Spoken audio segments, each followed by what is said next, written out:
চাঁপাইনবাবগঞ্জে টানা তাপপ্রবাহের কারণে ঝরে যাচ্ছে আমের গুটি, বিপাকে পড়েছেন চাষিরা। প্রতিকূল আবহাওয়ার কারণে এবার আমের ফলনে বিপর্যয় ঘটবে বলে আশঙ্কা তাদের।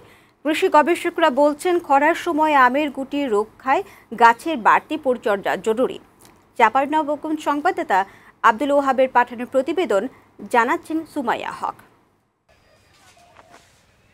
চাঁপাইনবাবগঞ্জে দাবদাহের কারণে ঝরে যাচ্ছে আমের গুটি। প্রতিকূল আবহাওয়ার কারণে এবার আমের মুকুল কম হয়েছে। এর উপর খরার কারণে আম ঝরতে থাকায় বিপাকে পড়েছে চাষিরা। খরা থেকে আম রক্ষার জন্য নিয়মিত পরিচর্যা করা হচ্ছে, এতে আবার আমের উৎপাদন খরচ বেড়ে যাচ্ছে। সব মিলিয়ে দুশ্চিন্তায় আম চাষি ও বাগান মালিকরা। বাগানে এবার খুব ময়লা ছিল, মানে মুকুল আসছিল, তো এবার গরমের কারণে সেরকম মুকুল থাকেনি। অনেকে সেচ দিতে পারছে না, পানির লেয়ার পাওয়া যাচ্ছে না। আবার কেউ দেখা যায় যে সেচ দিচ্ছে কোনোভাবে, তো খরচ বেড়ে যাচ্ছে। অতিরিক্ত তাপমাত্রার কারণে আম ঝরে যাচ্ছে। বৃষ্টি না হলে কিছুদিনের মধ্যে আরো আম ঝরে যাবে।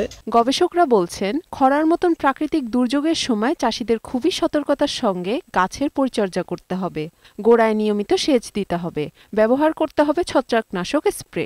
রসের অভাবে খাদ্য টানতে পারতেছে না বিধায় আম কিন্তু ঝরে যাবে। এই জন্য পানি স্প্রে করার সময় যদি প্রতি লিটার পানিতে 20 গ্রাম ইউরিয়া সার মিশিয়ে স্প্রে করা যায়, তাহলে মানে গাছ কিন্তু তার যে খাদ্যের যে ঘাটতি সেটা পূরণ হবে এবং ফল ঝরা রোধ হয়ে যাবে। এবার চাঁপাইনবাবগঞ্জের 37,604 হেক্টর জমিতে আম বাগান করা হয়েছে।